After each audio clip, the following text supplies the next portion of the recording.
merci kobotama na Congo ezali bénédiction qu'on vive na Congo et comme malédiction balobi après la pluie c'est les bota mais na République démocratique du Congo après la pluie c'est les dégâts nani ayebisaka bino ke na Congo soki batie mutu mokonzi akoki kolongwa na Congo satika bilembo na Congo soki batie mutu mokonzi aza kosala eloko mitunaka na kati eloko wana na sima eloko wana nini oyo ebombami na kati nini na Congo même basali ya Nzambe baza koyokisa mboka soni na Congo même mutu oyo asala lisumu te soko tie na Congo akitika abepu solo ya lisumu ekomi koyayi solo ya lisumu ekomi koyayi parce que na Congo ezali makambo soki omoni mokonzi ya Congo azali kosala likambo vérifier na se okoyoka kaka kolobi eloko oyo efale ezala na de na suka babati zero soki omoni na Congo batie $200 yebaka ke ezaki $200 te ezaki $20 soki omoni na Congo batie eloko $100 yebaka ke ezaki $100 te ezaki $10 soki omoni ezaki $1000 ezaki $100 bango babakisaka kaka na Congo ou bien babakisi ou bien balongoli eloko ezala tout doit ezalaka te nyonso wana sola kopola mutu nyonso alekaka na Congo na lobi awa naza koloba yango na lobi bien mutu nyonso asala na Congo na longoli mutu te na longoli mutu te mutu nyonso asala na Congo oya gera ata aveni ana sola détournement ana solo ya kosala mabe est-ce que ADN ya mabe na Congo tobota makanango ou bien et comment na mupepe nde to respiraka toza ko respirer mabe na Congo bende bokoto yebisa mama kangari show yebisa bana batika makebo pe mana na bike ba mati zali bolanda na émission Nzambala na kana ba ange les seuls et l'unique journaliste congolais oyo Nzambala ndaka ndeko danu kifula lelo nazali na ba dossier mavana lobi la ville province à Kinshasa ona koyamba bandeko na ba jeune na lingi koyamba bata parti politique te parce que nabi ke ba koloba ba intérêt na bango lelo nazaka na ba jeune la jeunesse c'est l'avenir de demain ba ko pesa makanisi na bango parce que soki mvule bandi Daniel Bumba sambelaka to asilikaka boye bango de mission lelo température ya Daniel Bumba botu na iza na combien na 28 na combien bolukila da Daniel Bumba mungwa balobi mbula soke Mathieu Zaleti matcha RDC bo mikolo kuti RDC ça va bravo l'équipe nationale République du Congo bravo na bino ndenge quand même vous gagnez malgré que vous bêtez ma bébé pour gagner là je le dis en tant que sportif en tant que joueur mais football les a penzambe ya football à côté na biso Daniel Bumba botu na Daniel Bumba température na izandengini pour bikolo yo mvule bandi mavana kota wana ezana endo aussi journaliste on Nzambalanda je le dis aux conditions na yebi ndebo lukaka na yebi ndebo lukaka ba problème na zawa na te pona konir image ya mutu mais na zawa na pona loba bosolo soki makambo na ko loba vidéo oyo ekomeli Anthony Kenzo oyo azali directeur ya cabinet ya tata mokonzi kolo asenga droit de réponse ay aloba tana ngambo kona ya ko démentir parce que ngai na lobelaka peuple na lobelaka bosolo soki mutu azali victime ye pa nanga na koloba ezali te ke soko komi mokonzi onyokola bato baza faible pe Anthony Kenzo na yokaka balobaka azaka pasteur na yokaka et soki makambo ezali kosalema ke ye ayebi yango azali koloba te wana ki passe na ndengini soki ayebi yango te naza koloba video ekomi na ye aluka yeba Anthony Kenzo ye wana azali nelongi ya bato moko sérieux azali pe musali ya Nzambe mais boyoka makambo directeur ya cabinet ya tata mokonzi kolo soki ezali kotambola na kombo na ye te ezayi soki ezali kotambola na kombo na ye opesa biso version nango ezali na veni ezali na dossier moko ya Paxel oyo ezali na quartier na commune alimete na Kingabwa ezali na commune alimete na Kingabwa bandeko ba Anthony Kenzo ayebi yango na veni barrière à la veni abamino oui dossier ndako ngo bozali komona ngo wana ndako ngo bozali komona lupango oyo ezali na Kingabwa. Ezali na quartier Kingabwa na commune ya Limete. Na quartier Kingabwa na commune ya Limete. Na veni brasserie numéro 17. Le pango na boka komona ezali na commune ya Limete. Na quartier Kingabwa na veni brasserie numéro 17. Bakei kobenga na batu oyo na lupangu na butu. Na butu sans document. Na butu na lobi na butu sans document. Document bango baza ko abrandi pona kobenga na batu bi document ko komona ngo Anthony Kenzo. Anthony Kenzo azali directeur ya cabinet ya Tata Mokonzi Kolo. Balobaka balobi nyamo ya liaka lidesu azakaka na kata lidesu. Bolanda image, bozo mona image ya ba policier na moi, boko mona bango na butu na sima na kozonga pona komande. Ba degepi batoyo na butu. Ba degepi bango na butu, document bazana ngo. Balobi changement moko ya document ba de ko secret. Secret c'est moko bani baza ko benga na batu na ndako na changement ya document moko secret alors secret sango pe bazana ngote. Baza pe na document ngote mais baza ko brandi na Anthony Kenzo. Anthony Kenzo ne mutatindi bango document na bango Anthony Kenzo bolanda ndenge ni bayaki na moi mais bolanda ndenge ni bayeko benga na batu na butu et ba benginga moi j'étais là pour finir bolanda ndenge baza ko benga na batu na butu est wana na moi wana image bo komona ba policier na moi ba policier na minduki na moi ba policier na minduki na moi na Kingabwa na Limete wana ba policier wana ba ina moi ya balance na image ba mona image ya moi ba komona sko image na butu tolanda.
Ils sont en train de faire les calculs comment entrer dans la partie résidentielle. Voilà, ils sont là.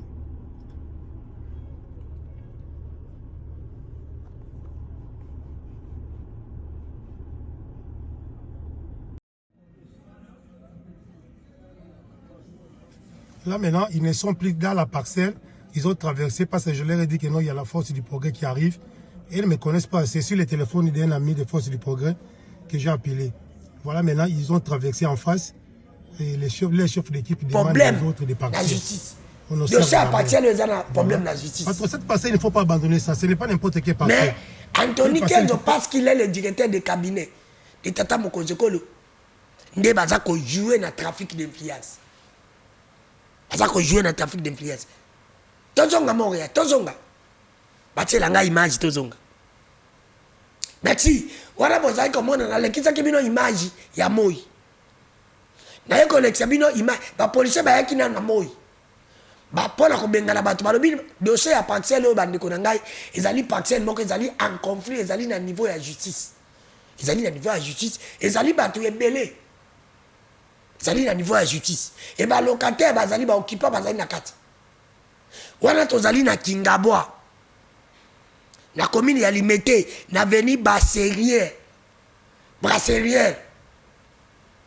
Avenue Brasserie, numéro 17, na commune ya Limete. dossier lupango ezali na problème ezali na numéro 17 na commune ya Limete na quartier Kingabo avenue Basseriel voilà boza komona bato bazali na kati dossier ezali na conflit lupango ezali na conflit oui mais bandeko oyo bakei epai ya soi-disant directeur ya cabinet ya tata mokonzi kolo Anthony Kenzo pona koya kobenga na bato le 22 décembre oyo masasi ebetami na Kingabwa omoni ba police masasi ebetami na Kingabwa na Limete pona ko degepi bato e bazali na documenté document na bango balobi secret c'est moko ya kala bandeko bayibi basala droit bayibi mais oyo pe ezali ko résister te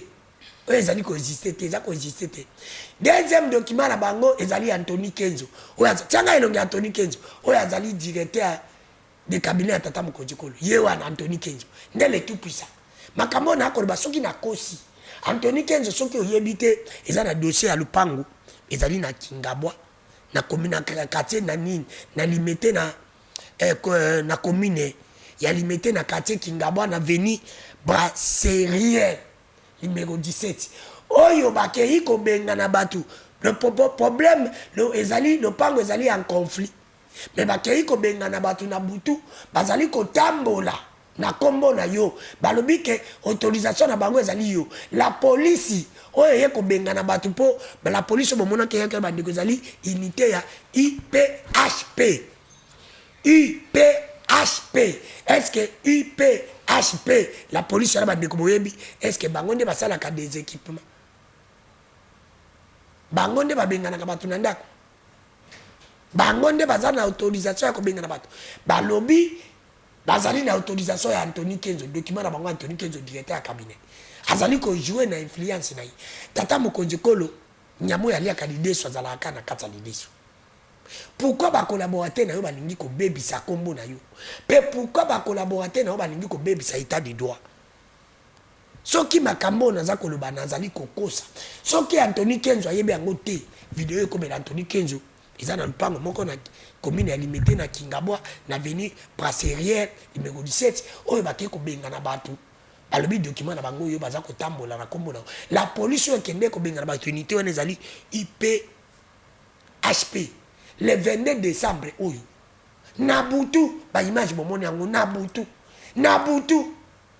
bino moko na tie ba image bomoni na butu et Anthony Kenzo vous êtes un pasteur vous êtes un homme de Dieu ato bangi no batamukilité ato bangi no mutu mutu okobanga kama mibeko ya mboka te okoko banga pe bible oyo simbaka te pe tata mokonzi kolo te oyo commission directeur de cabinet oyo bazana slogan na bango le peuple d'abord na état de droit bato bolingi bobengana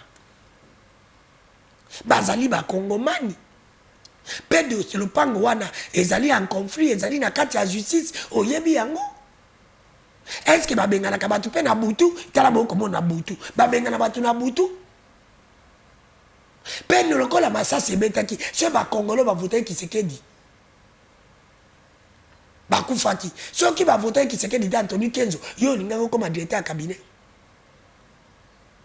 pourquoi bino bakuya bolinga ko ya ko bebisa eloko batu babunda botala ba document botala image na butu ba ko bengana batu na butu wana na Kingabwa na commune Limete na avenue Basseriel numéro 17 balobi ba ko tambola na kombo ya directeur ya cabinet ya Mokonyambo Anthony Kenzo dossier ezali dossier à suivre na kolandela ngo tina soki Anthony Kenzo yebite yaka koya ko yebisa biso yaka koya ko pesa version na yo tozawa na poto bebisa image na ote salimaki le 25 le 22 décembre tongo bebisa image na ote mais ba ko tambola ni na kombo na yo directeur ya cabinet tata mokonzi kolo toza pona to bebisa image na ote soko yebite luka ba information yeba soko yebi yango yaka ko pesa biso droit de réponse ou ben ngai moko na kolo bango sans problème merci on est allé premier dossier deuxième dossier tozali kozwa ezali dossier ya équipe nationale na yebisaki bino ke na mboka oyo soki omoni mutasi mokonzi akonga asali likambo oyo bakesela kopoleza na kati détournement équipe nationale ya République démocratique du Congo tu beta premier match gagné mais Pour na supporter, animateur bakende. Na lobela kabino déjà liboso. Na lobela kabino liboso. Na lobela kabino liboso que ba ebisinga ba lobby liste ya bateau fallait bakende kan. Ba supporter ba leki. Ba supporter bazali 130 mais comme 350. Beaucoup 350.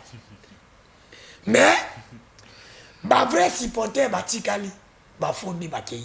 Yoka DJ Bidimbo za génie blanc oui, effectivement comme il andaka. Génie blanc na opezali oza génie ya contribuer peuple. Toza génie ya ndeni. Génie ya contribuer peuple. DJ Bidimbo soko lambaka bien lingi ko lobate ko za na doya ko meka mungu ate. Keba. Ko bebisa. Pour ce qui est de ça za ko gagner, aza ko gagner pour na peuple a fongoli. Peuple ya DJ. Pe bana wana ba ko beta bien, pe ozinga ngaya bien. Keba nganga bien, po nganga de ça makasi. Mais je l'ai dit, ça TV na lubango. Papa Nzamba azali satanza. Na football ndé satanza ko jouer. Keba, na ebisa ki ba benina attention, faut pas oublier. Elle de sa double casquette, elle de sa Dieu, elle de sa Satan. Ce qui m'a canalisé que Satan a bien l'équipe a biso moni Nzambe na to mundo. C'est pour la toute première fois. Va et salité. Et pour nous appeler dans le pays net Maroc. Maroc, il faut comparer avec la Belgique. Technologie est avancée. Keba. Oh, ça m'a fatigué, mais il y a Simon Kimbangu. Il y a Makambo. Bidimbo, il y a Makambo na yote. Mais Simon Nganga na bien. Il y a Makasi. Mais bon, il y a des supporters. Bidimbo, il y a comme ça trahison équipe. Et là, que ça, la frustration. Et là, que baby, ça a unité, ça frustration si les gens sont frustrés. Bon, là, déjà. Bah, animateur, bah, tikala qui ne répond pas à Koloba. Tout là.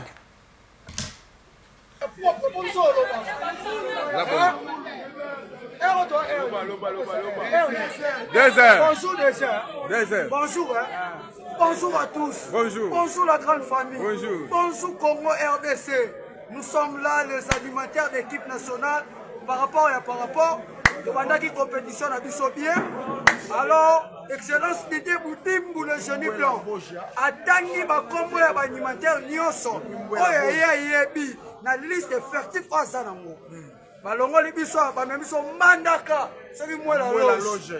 Tozali na posa olia biloko na te po tolia na bandako na biso. Ezalaki préparation.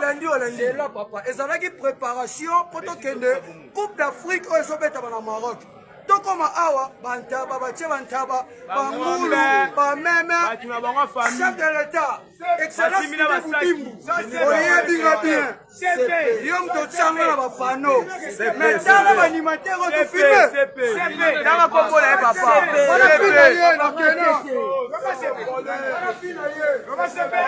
soi-disant CP na minute oyo toza awa excellence place akokende eza te bamemi biso Congo central, c'est le côté, 1000 francs, c'est le côté.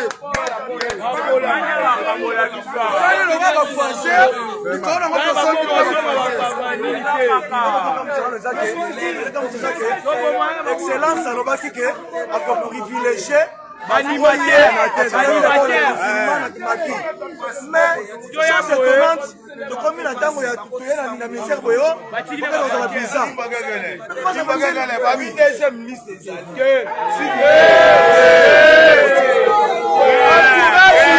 Excellence,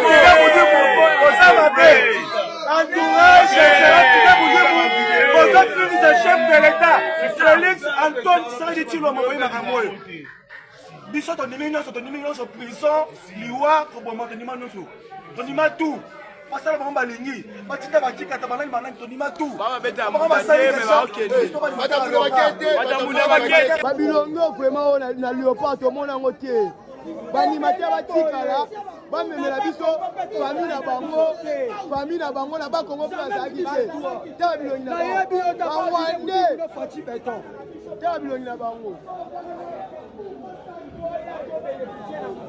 Boya na bino pe belé. Kolega na banimateur. Merci, comment tu vas la Congo, ezali bénédiction. Qu'on vive la mboko, ezali malédiction. Naïe, ça rabino que Congo, la Kobanda, li Kamona, comme ça, on tient à Z, madame, tu vois, komika na moi, naba, X, komika naba, mbalamoko, ma koti, boyoka. Na lobela rabino, na lobarango, boyoki. Oh, dans nous qui fout là, c'est la haine. Moi, ce n'est pas la haine. Dans nous qui fout la aigle. Oh, les journalistes, c'est Zabalandaka. Naza n'avance que les cabines. Namona kande musika.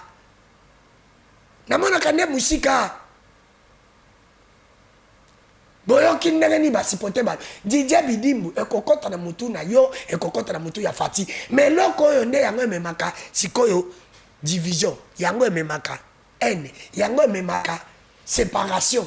Yango memaka kimutema maben équipe. Yango memaka échec ya équipe ya DJ.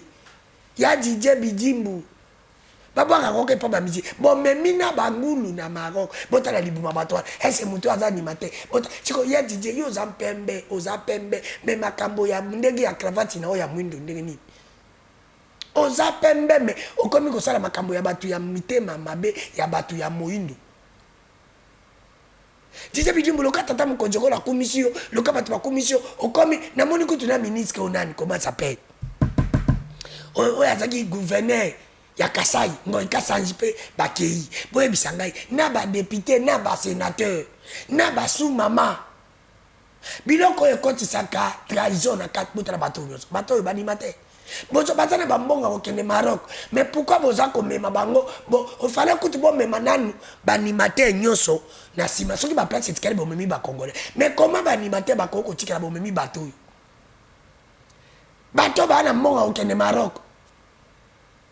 Tu as gagné le premier match. Tu as gagné le deuxième match contre le Sénégal. Tu as gagné le premier match, deuxième match contre. Et pour Nabiso RDC, match à ma carte, c'est samedi. Même ils sont qui te repolaka. Dans tout le monde, Sénégal, ils te repolaté. Dans un coin, ils sont bateau, ils sont déjà. Dans un coin, ils sont bateau, ils sont à côté, ils sont kendaka.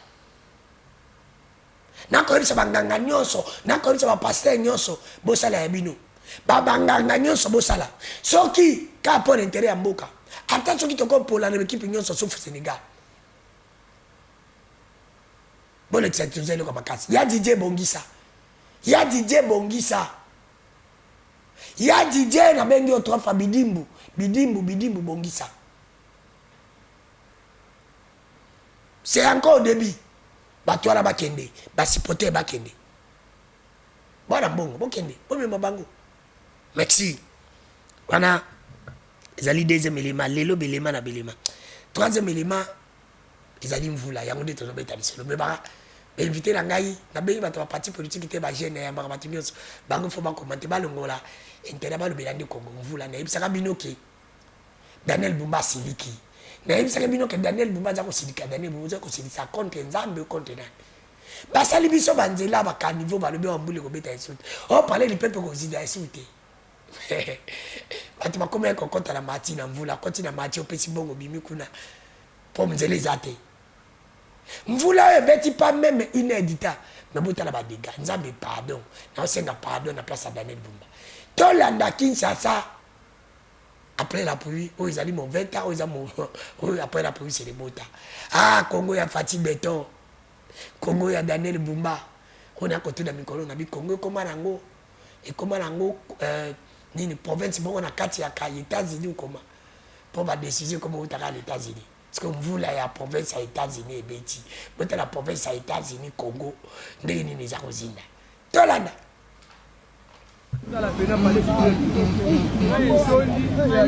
boboka mais ya osoto bwaka minene biso nde tokomela bamai awa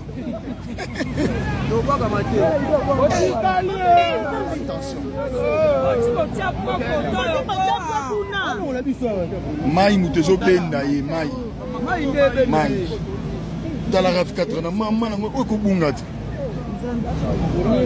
quelle pression toleka na biso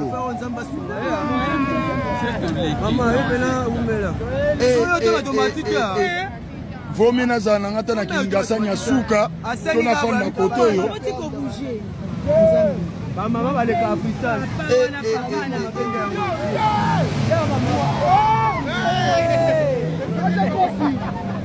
Nzembe.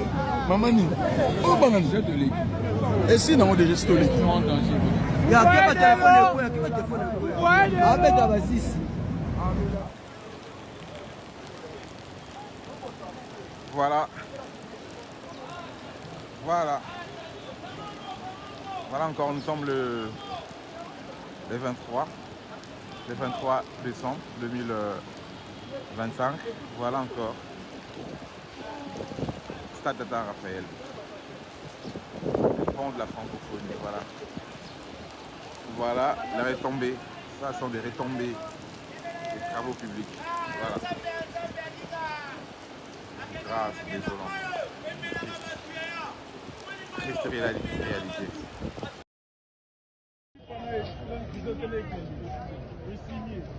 Ah, y'a on est là-haut. Mais filme-moi déjà.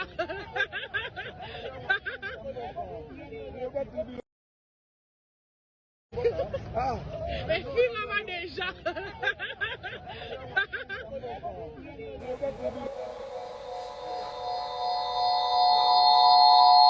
Merci, voilà pour tout Kolanda. Mboka lengi Congo et c'est là comme casse. Voilà province ya. Pour la vite c'est comme la province ya États-Unis. Voilà province ya États-Unis, voilà Californie. Californie ya Obama ya Trump ya go. Pour on dirait comme aider ça comme continent on les États-Unis. Parce que vous la neni province ya États-Unis dindi. Yambula. Voilà Bumba siliki Bumba basilika. Ça problème là Satan za makokote là Bumba ko za problème là Nzambe. Tout ça c'est parce que Bumba tout ça Bumba on dit qu'on combattre Jekoko Nangobila. Jekoko Nangobila basali musala. Tu ne peux pas. Ceux qui n'ont pas de boninga katangobila te boyina qui ende boyina faut bimisa bisa ta Jekoko. Bumba te.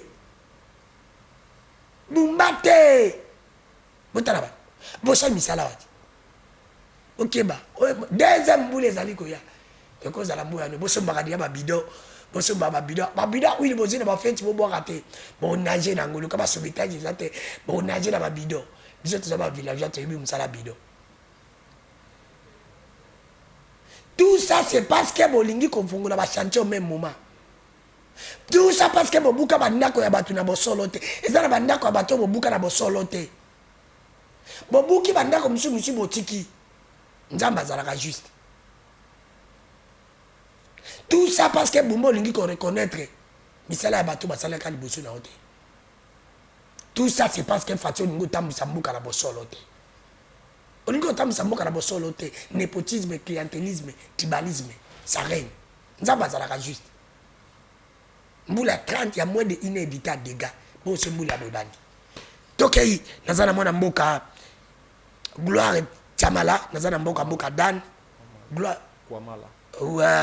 Gloire Kwamala nazana mwana mboka Dane Bomoyi kombo la congolais Bomoyi yazana Bomoyi parmi balé tout ça ko betela ba solo après la pluie na Kinshasa na monimvula balobidi ni ba moko la responsabilité incombe la kina nyonso Kinshasa inondi tokei mwana mboka Gloire Kwamala mbote ndeko danu mbote na bato nyonso bazolanda biso na bandaku yambo na banda mai matali inondation oyo eleki sozana pelo ko moko lobi mbula moka ya 30 minutes mais dege esalemi yambo na bandango naza étudiant en tant que citoyen étudiant na faculté à droit na Inikin étudiant en étant muto a étudié à règle vu la situation de crise au tozanango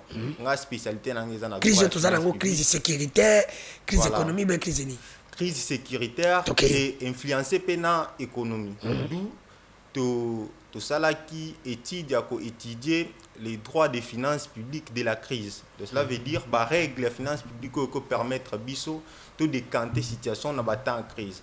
Pour il faut to le belango que ta tozana en crise finance à l'état ils ont ndenge moko te na temps normal on a minute bah l'état prévoit qu'il na budget ne que fois côte année recette na ba province telle que na bamboka telle que Goma Mususkuna na minito moyen l'état côte en ezate d'où mais ba charge ba dépenses engagées qui au contraire ba qui ça misus pour il faut financer armée ba dépenses à prévoir qui en alors ba dépenses wana o ezaka imprévu au gouvernement à prévoir qui en ba binga kango ba crédit provisionnel selon l'article 3 de la loi sur les finances publiques de 2011, point 15. Donc, tu étudier le mécanisme comment, dans ces temps, malgré qu'il y avait des imprévus, il y a des imprévus et recettes où l'État prévoit qu'il normalement qui atteindre comment influencer, qui va sentir influence la finance publique partout. Et tout ça, ouvrage moko toujours bimisa calamité et au kolobela maïwana. Ouvrage en comment on est. Les droits des finances publiques de la crise. Les droits des finances publiques de la crise. Voilà. Exactement, tu pousser la réflexion un peu plus loin. On peut soutenir Bisso, toujours prêt. Mais finances publiques, est un ministère à finances. Pour chaque ministère, il faut que le finances publiques concernées. Pour chaque ministère peut sa proposition na budget, donc cela veut dire qu'il faut prévoir des dépenses et des recettes. Même si tu es opposant, mais si tu es opposant, tu as un programme des dépenses d'investissement. Il y a le ministère de la jeunesse et belé, ils sont incapables de faire ça. Les dépenses, les programmes, les dépenses définitives. Cela veut dire que l'État a dépensé et ceux qui en ont. Mais dépenses d'investissement, par exemple, dans le cadre CACA, il y a le ministère de la jeunesse.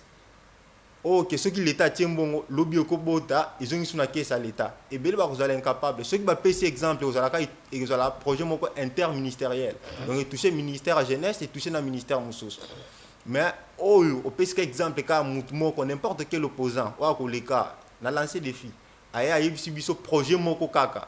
Il y a des dépenses d'investissement dans le ministère de la jeunesse. Et quand on a l'État, et quand on a l'État, et bien vous allez incapable parce que dans le droit des finances publiques, on a des dépenses définitives, on a des dépenses d'investissement. Et autres gens qui n'ont pas par rapport. La reçoit une émission élaborée, comme je suis tombé à l'issolo, c'est une très bonne chose, nous vous encourageons. Et bateau, nous avons besoin, les voyageurs Bima, ils vont te soutenir. Merci beaucoup, Ndeko Danou, pour notre amour aux animaux envers le peuple, nous aidons. La jeunesse, c'est l'avenir de demain. Bande Koyon sur la mission, bakona suka na kosenga ndoko apesa numéro na ye, bo soutenir et kozala malamu po et le kwane bima. Surtout pour l'État congolais, c'est pour l'avantage de la République démocratique du Congo et kosunga bato mususu. Merci beaucoup. Tu continues na sujet Mbula. Tu continues vraiment na sujet Mbula. En fait, likambo et inondation na koloba ezane ti poison moko 18 ans. Donc pour na ko manifester ba effet 18 ans. Cela veut dire tout part après le départ des Belges. Donc, il y a lotissement, aménagement du territoire, tout ça, il fallait tenir compte. Par exemple, il y a construire qui va route à l'époque, et c'est là qui va tenir compte que non, nous devons construire boé, ils ont pour bisoter l'eau, la démographie, la croissance de la population, le peuple va ébélé. Photo tika moi nzele za la munene, photo ça la bakanivo munene, tout ça mesiko bosali ke bote ki ba mapa on pembe na prince wana, te ko senga ki ba sala caniveau ya munene et au senga par exemple ba bukanda même si mutasomba ki a bien ba bukanda ba sala expropriation pour permettre caniveau za la pena ya munene. Mais expropriation la pesa sous ko pesa sous l'état charge donc faut l'état expropriation za la gratuitement te. Ezate ndenge moko ako na lo bande. Est-ce que ndio ba inondation ya Kinshasa ezali parce que ba belge ba basala qui plan ibanistique il y avait une province à Kinshasa Mabé ou bien Zanine parce que le nom de ton discours tu parles de caniveau. C'est comme si que le caniveau, le plan a été déjà conçu par la Belge. Ou bien, aux accords du fait que tu comme belé na Kinshasa, tu vas comme belé, des salles inondations parce que tout le monde a l'état de Bundako acquérir, mais caniveau, mais ça ne va pas. C'est comme si nous voulons acquérir, mais et bâtir c'est les sous. Quel est vraiment le grand problème? Voilà. Les grands problèmes de la lobby, Belge va ça qui plan bien. Mais tabiso mon côté aussi, il faut que tu adaptes par rapport à temps. Plus tu as évolué, tu adaptes par rapport à temps. Cela veut dire, moi, il y a ceux qui dirigent vers le caniveau. Caniveau, c'est qui a mené. Et quoi, quand on dit ça, prend un caniveau, c'est mené, diriger, moi, il y a place, monsieur, sauf qui va take la bâtiment pas, on te pour viser dans l'avenir, qui était caniveau, minute, caniveau, 5 mètres. Donc place wana soki ke mbule za te ba pieto ba ko lekango na makolo mais na cette obi ke soki mbule beti wana de caniveau lekisa mai. Donc na sens on a tout ça pas prévoyé qui en côté. Ce n'était pas prévu. Cela ne veut pas dire que nazo exonéré bah au bazo diriger les lots par rapport à la responsabilité na baron. Non. Donc je vais juste dire que la responsabilité est partagée depuis bah au bazala qui avant na ba o ya les lots. Et mais aussi il y a aussi une part de responsabilité na population, côté population. Biso moko pour mon aka mutu azui, aibi na caniveau on est amuké. Ils ont aidé biso te ceux qui moulent bêtis. Mais peuple moko azo ma ya melina bouteille. Bah c'était à mon ine poubelle wana. À mon a perte tant que zora nini wana bouteille wana bois qui na poubelle. Nani Congolais cause la capable à tamboli na bitabia somba qui na sac depuis wapi comme na motina ndako. Mais cause bouteille soka moni poubelle te cause bouteille au marché na ngata 15 mètres na boulevard na biso ba poubelle eza. Au bois kango jamais. À mon nango grave. Merci ndeko gloire Kwamala. Exactement. Merci dans ce qui est ndeko Dan Yopé ville province à Kinshasa au moni voulait bêti à qui incombe la responsabilité à inondation. Munga la moni kuto on dirait il fallait pas que tu vas tirer na ba caniveau parce que ba tirer awa men voulait y bêti na moins de 30 minutes c'est terrible. Trop comme on ngo lelo to ko lo banini et n'attend on tozali ba voulait ko bête. Merci beaucoup ndeko Danou pour na malobo pesi ngai na profiter de l'occasion na pesa ko débattre na ngambote na pesa batu nyonso de partout bazotala biso mbote pour souhaiter bango ba meilleur vœux bonne fête de Noël na bonne année 2026 na mai o Italie question ya inondation na ville province en Kinshasa responsabilité la responsabilité est comme na biso peuple na question Italie respect environnement na l'état na mes gestion na surtout hôtel de ville et puis na respect à ba normes o eza établi eza respecté te lelo na Kinshasa soko tamboli oromona batu bazote kalikolo ya ba caniveau mama zui mesa na ye atie ba etaeli baya azote kamaleo azote ka quoi que ce soit likolo ya caniveau donc bazozwa ole bacha ba corbeille o permetaka ke soki ba saleté na bango basilisi ba kombi bacha na kati ya ba corbeille ba évacuer bazosala ngote oromona biloko o bango bazosaela ba déchets wana ezokita ezokoya na terre na ba caniveau ezokanganzela yango zo permettre mai azala na circulation libre te po mai alingaka bakanga nzela te soko kangi nzela akoluka banzela mususu petango banzela mususu antanga azoluka yango ba retomber zola mai alongwa na caniveau abimi na makadam aya sali ba dégâts mai alongwa na caniveau akoti na mapangu abuki ba mur batu bandako ebukani batu ba vie batu ba perdre ba vie batu ba perdre biloko.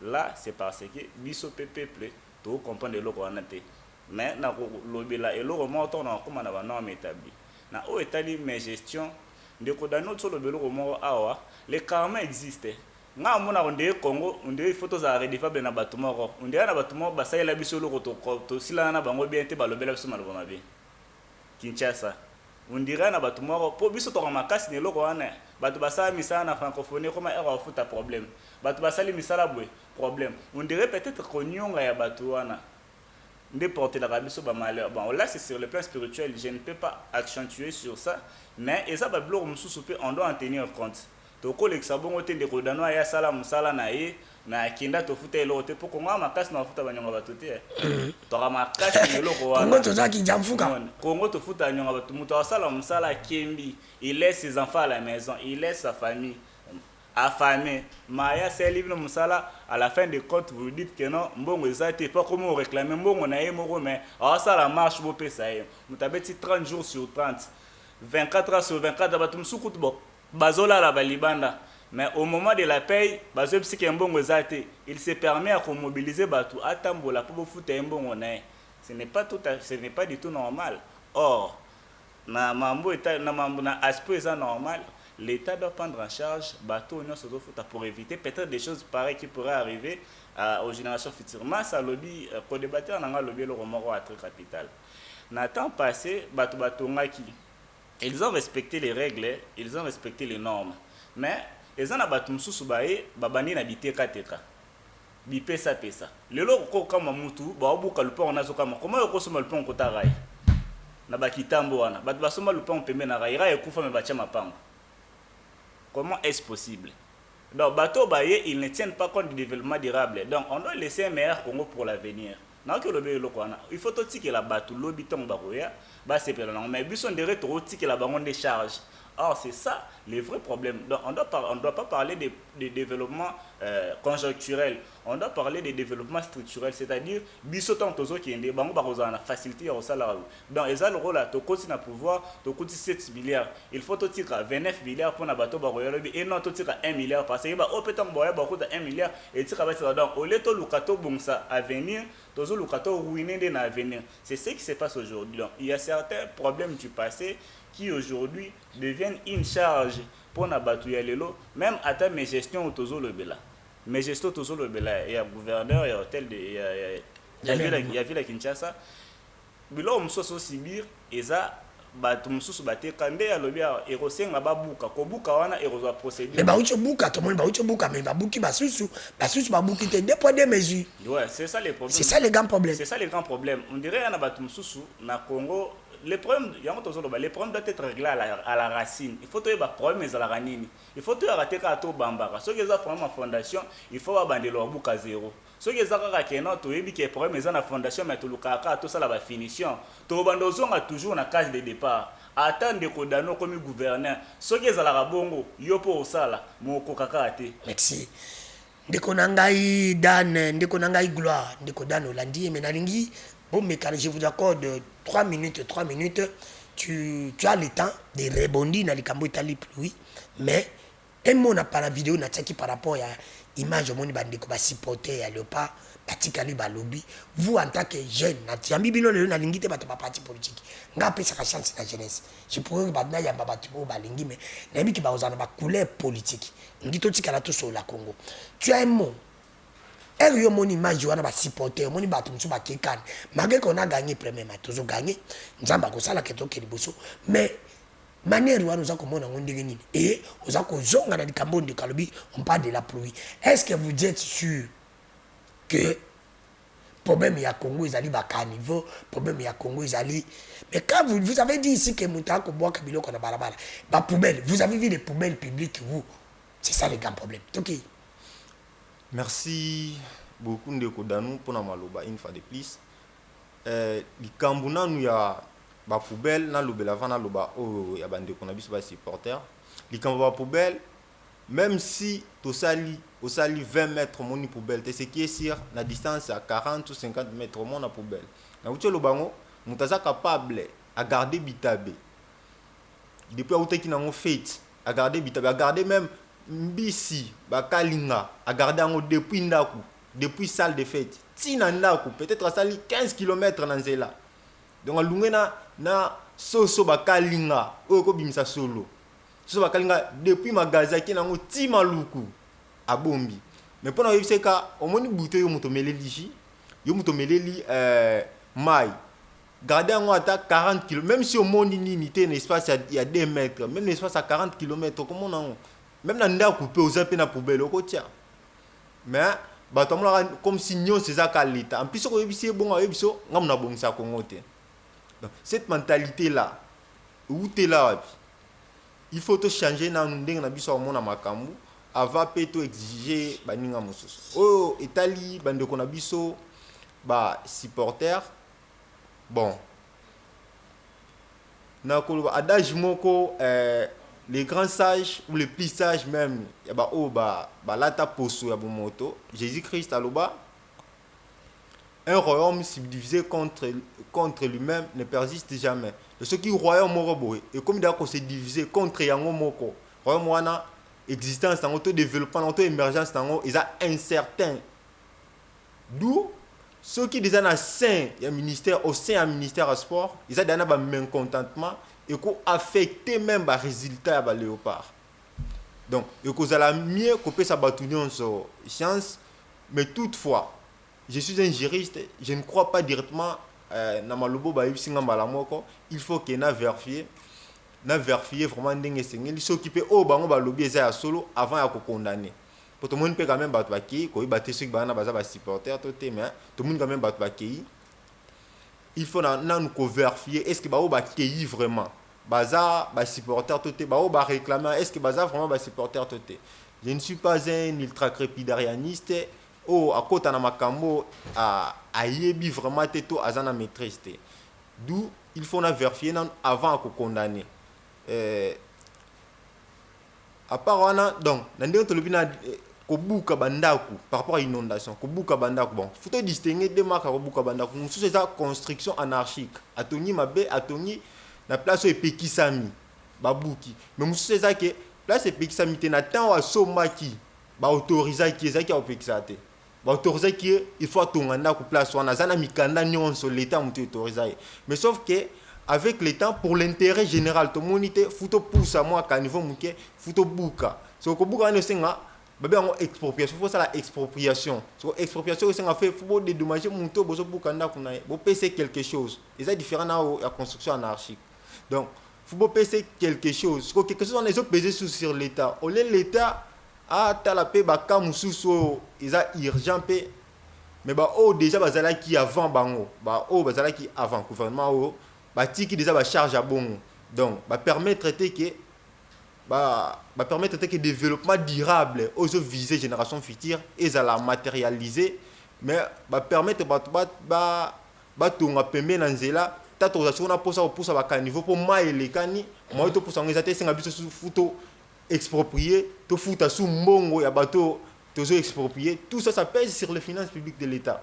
Ça pèse sur les finances publiques de l'État. D'où j'ai dit, la responsabilité en ce qui concerne les inondations n'incombe pas seulement à l'actuel gouvernement, moins encore au gouvernement passé, mais aussi à la population. Donc nous tous, nous sommes responsables. Nous avons une part de responsabilité à assumer. Merci. Donc il y a quand même un mot par rapport à... Il y a vidéo, il y a Léopard, une minute. Vidéo, Léopard, c'est que sur... na lobby les sages les plus sages il y a être humain au alata posa moto Jésus Christ aloba un royaume subdivisé contre lui-même ne persiste jamais et ceux qui déjà au sein administré il y a sport ba mésentente déjà ba musu baza vraiment nesengote quoi affecter même ba résultat il y a Léopard d'où ça sera mieux de régler ces problèmes le plus vite que possible. Pour Bisson de Tokeboy, toi, tu as une attente que tu as réalisé vraiment un résultat. Ça fait longtemps que tu as gagné à Kanté. Et pourtant, on a des atouts. Des atouts vraiment. Je ne sais pas s'il y a vraiment un pays sur l'équipe net na RDC, un jeune prodige à football. Et belé. Quel talent est tellement ébélé, mais comment nous ne parvenons pas à l'exploiter. Et d'ailleurs, dans notre équipe nationale, il y a tant de joueurs, tant de bons joueurs qui permettent de concurrencer quand. D'où il faut d'abord régler les problèmes en interne, sinon ça risque d'affecter. Mais toutefois, Naza juriste, je ne peux pas croire directement sur la parole comme ça. Il faut nazalana preuve, il faut vérifier ceux qui sont à solo bango ba supporter, ba supporter.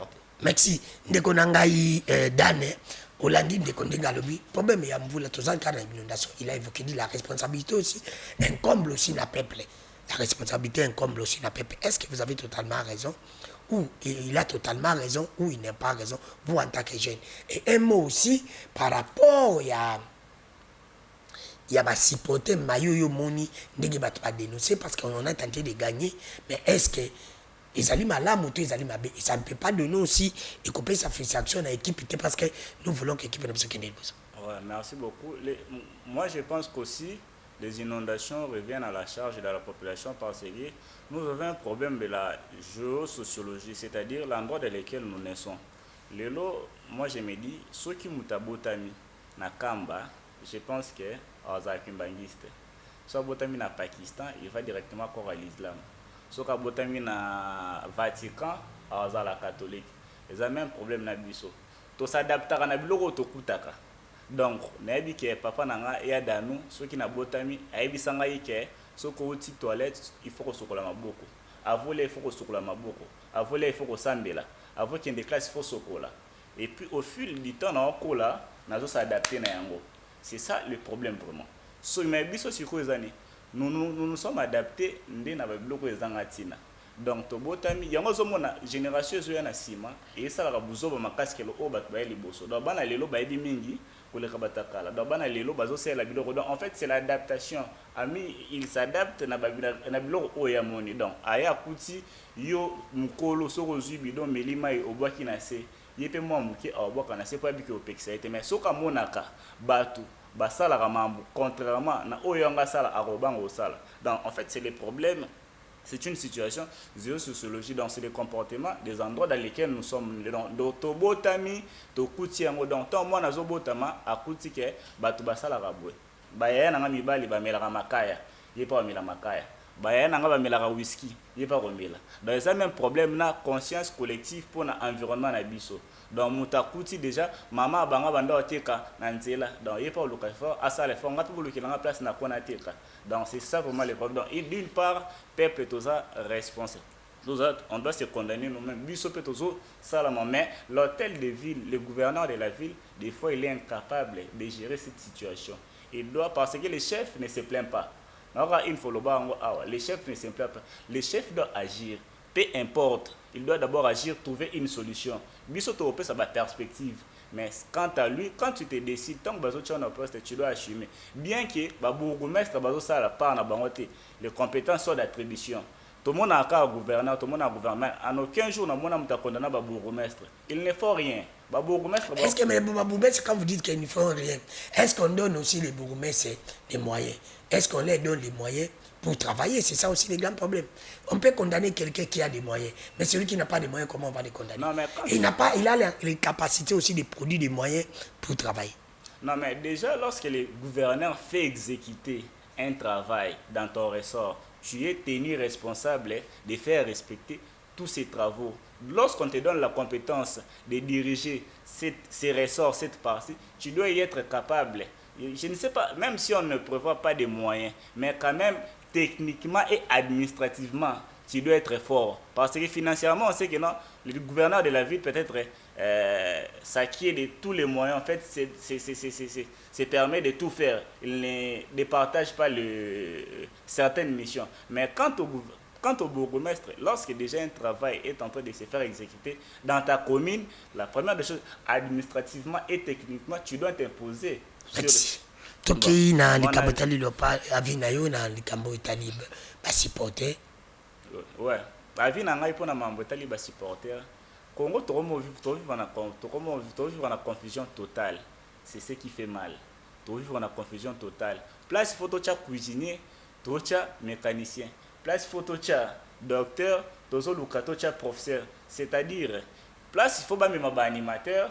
Bon, on va animer. Au moins, place pour un Congo là-bas. Donc, tout ça, le premier bélo, ça nous fait mal. Au lieu de animateur, proprement animateur, on est moutou, tout ça à la télévision. Et moi, il est capable de faire suyer son son pour chanter pour la République Tobina. Mais bateau botindi ya mabumine ne wana aller ne pas na bango aller bagato un bois d'ilé à qui ne ka bénéficier na visa. Ce n'est pas une insulte ou quoi que ce soit, mais c'est une critique vis-à-vis de la décision qui a été prise par le ministre du Sport compte tenu à bateau, il fallait qu'il ne pas animé. Donc, autant la Moutouazo réclamé parce que Moutou a dit qu'il n'est pas concerné. Il ne peut pas passer comme ça dans des images à réclamer le était parce qu'il n'a aucun intérêt. Mais la Moutouaza, il s'est décoré. Mais bon, sa vidéo, bon, on a bateau, ni décoration à la type propre, quoi que ce soit la bateau.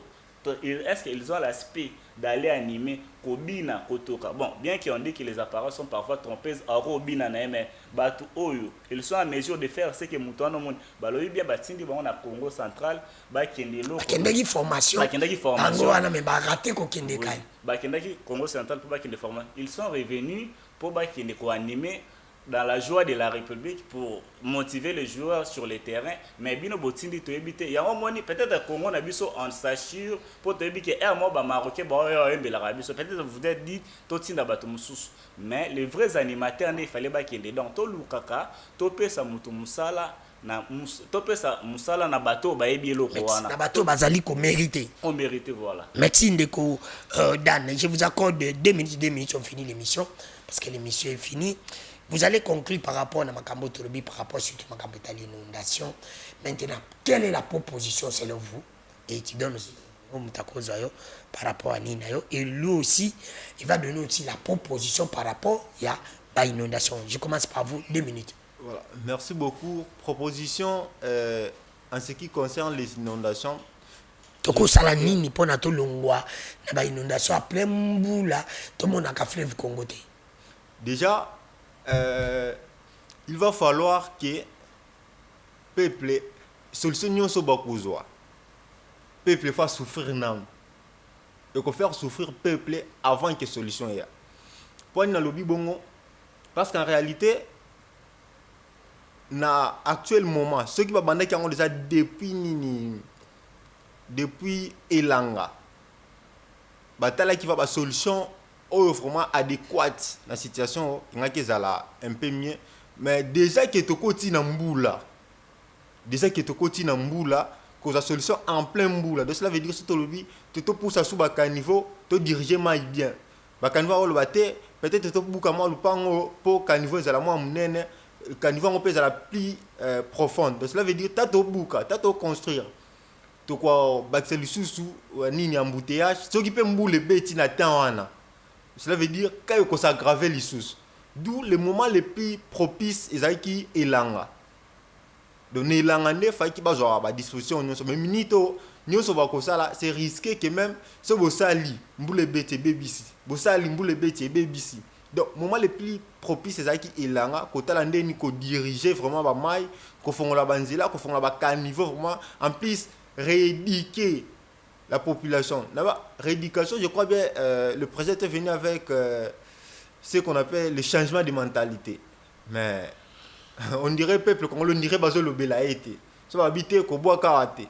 Donc on va panneau publicitaire mususu, ba commis vraiment to battre la mboka na biso propre, ba commis. Mais on dirait na éviter ce qui peuple comme on le kutazo ata autant. Donc on dirait taliété. Il y a les canards, mon place pena propre. Place pena propre à une bouteille à bois. Azune bouteille à bois qui a mon pena caniveau musu pena zela a utina bouteille musika e patina caniveau à bois qui même ba ta kimbo peto a komboli ou a memiser l'union soti na caniveau au juste to lignini yo batinyo au tia propre propriété mais yo siko aussi sous bazelo okomo tia mo na kata caniveau donc au moins que il y a un inconvénient d'où la solution devait être prise vraiment na temps ya nini ya na temps ya ilanga. Pour le moment, solution ne se voit rejoindre qu'au fond là-bas qu'à niveau en réalité, ça va faire souffrir encore la population de plus, mais au moins, si on est prêt à trouver une solution, on peut quand même s'adapter en attendant que la solution définitive soit trouvée. Merci. Numéro de téléphone, Batubako, pour atteindre pour Nanina. Voilà. Mon numéro de téléphone, c'est 098 437 22 88. 098 437 22 88. Bato bako soutenir pour na livre nao. Bato nyonso bako soutenir nga pour na livre nanga vraiment na cause là vraiment de tout cœur. De tout cœur parce que ça livre moko ce n'est pas pour les intérêts mesquins mais c'est pour l'intérêt général en fait. Donc ça concerne la res publica. En réalité, il y a des solutions comme na uche lobela makamani na projet. Dans mon équipe ministre et à jeunesse organiser qui le mo bato proposer qui va proposer ba projet mais so taliming ba projet ana. Ce sont des projets qui visent les dépenses définitives. Donc, cela veut dire que si vous dépensez, vous faites ni dans le lobby. Vous allez l'État dans le foot à chaque fin du mois. Pas de problème. Mais au moins, le projet, ce que l'État a tient bon, aux autres, vraiment un cadre ministre et un ministère de jeunesse. L'État tient bon et beau. Merci. Merci. On finit avec une décodane. La conclusion par rapport à l'inondation, c'est là où quelle est la conclusion?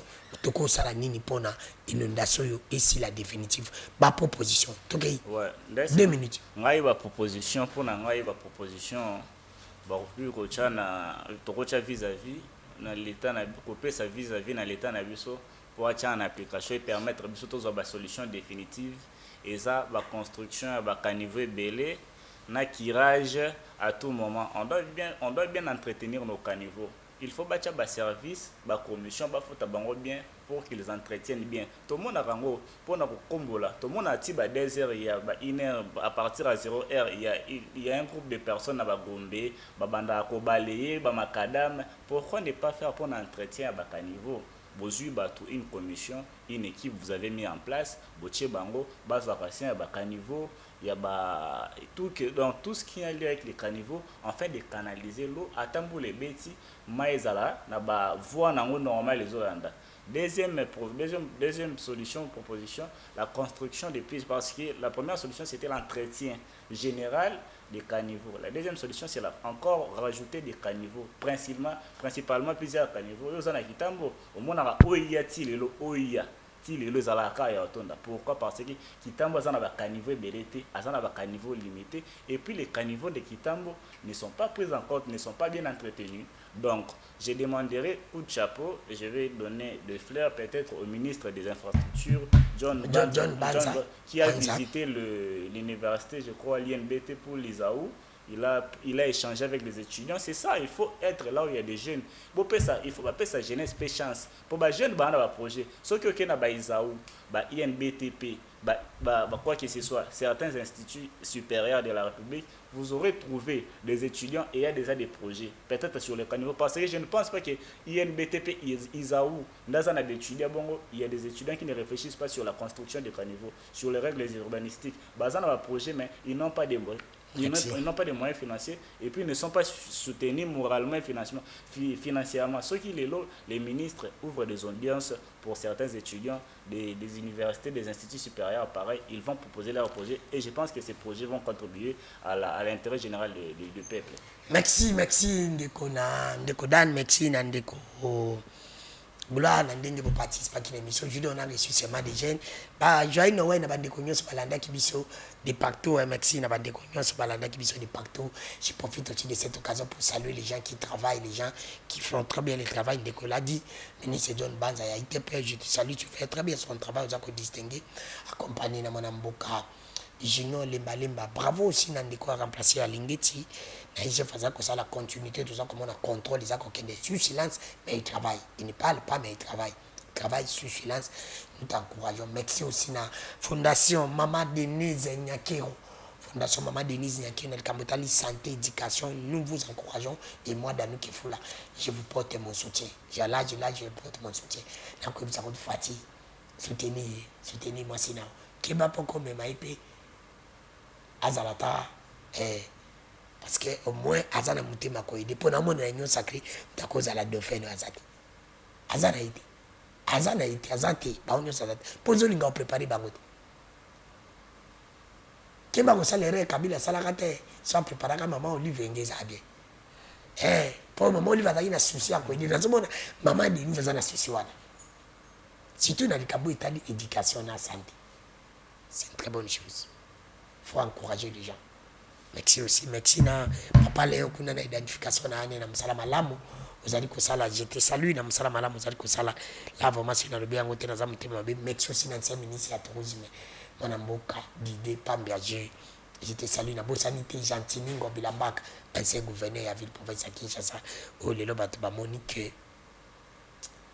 place na ifalo zala na place na ifalo zala o sali koleka ba gouverneur nyoso lekime fifi masuka azaki kana mbongo bele sosi batiaki na kisasa alinga kokate Daniel Bumba ba pesi ba moyen méconnaissable la terrain a kokate kisha semeli dona chikoko c'était bien merci na bande konyoso merci aussi na Gilles Alingeti nke j'étais salué na bosanité muto asali musala malam na Congo baza ko réclamer Gilles Alingeti ke Costa Mutamba Luzolo Bambi Denis Kambai faut dire la vérité na bateau baza ko distinguer c'est yo ce bateau ni yo bateau ba ni bakanchaka merci monsieur Sili naza ko sili sa émission mongo yala 1 minute na likambo bande ko na ngai j'ai fini l'émission mais il y a des dossiers aux accords de Kanaki ça c'est un dossier insécurité ça ne va pas insécurité comme une infraction monsieur sikoyo ba policier na ba OPJ na ba social baza ko benga ngo babonani bako benga ngo babonani so to comme une rentrée scolaire ba benga ngo rentrée scolaire ya bana siko infraction comme mikolo babonani so ki ba kanga mutu sa infraction so ko tika bisolo la bo biso bonani yango ba fete yango naza ko senga balobi ndeko nanga batinderinga message ngalo baka masambo na ko batinderinga message ezana suiciat moko awa tozali na balobi na suiciat moko na ya siate moko na veni nini na veni Kunzulu na veni Kunzulu oyo madame moko ya OPG aza wana aza kokanga bajene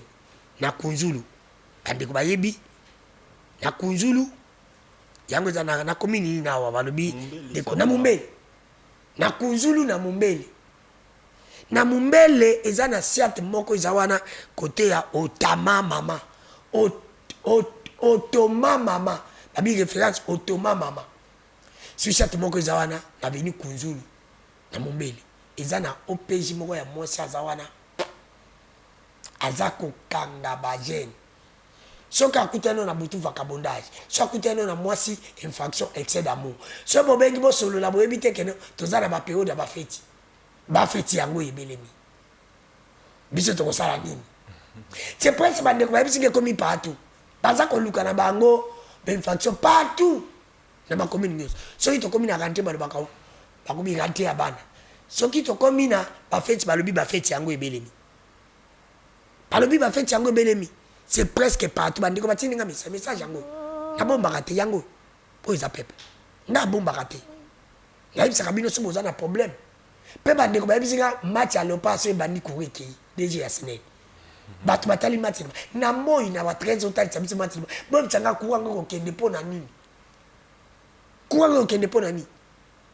DG ya SNEL Teddy Lamba DG ya SNEL réside des eaux mai insécurité tout le bateau et ya suka ezali na dossier oyo na ebisaki bino na sisi nango directeur ya cabinet tata mokonzi ko Anthony Kenzo eza na dossier ya parcelle moko na avenue Brasserie numéro 17 na commune ya Limete na quartier Kingabwa le 22 oyo bakendeki kobenga na batu na ndako wana loke parcelle wana eza na conflit ezali na niveau ya justice balobi document ba policier bazobenga na batu na ndako na butu balobi document na bango Anthony Kenzo directeur ya cabinet suite ton impulsion yo wana boko mona suite ton impulsion nde bake kobenga na batu na ndako na avenue Brasserie numéro 17 na commune ya Limete na quartier Kingabwa esalemaki le 22 décembre oyo baza kotambola na kombo na yo alors que dossier a passé dans la justice c'est inadmissible ba policier oyo bakendeki kobenga na bato ba policier ya unité ya IPHP andiko bayibi IPHP na yibite bazali ba policier ya nini bakotambola balobi document na bango Anthony Kenzo même Anthony Kenzo yo za musala nzambe comment makamba satan musala nzambe makamba satan soki oza lésé oyebi dossier te ekomela yo yaka opesa droit de réponse ekomela yo toboyi trafic d'influence yango balobaka bino bato bobundana Kisekedi te boza kobebisa vision ya Kisekedi pas plus de choses à mosala nzambe vision ya Kisekedi ezaka l'état de droit le peuple d'abord oyo osali bolingo bengana ba mpe na butu moka ya sisi émission na image na émission sili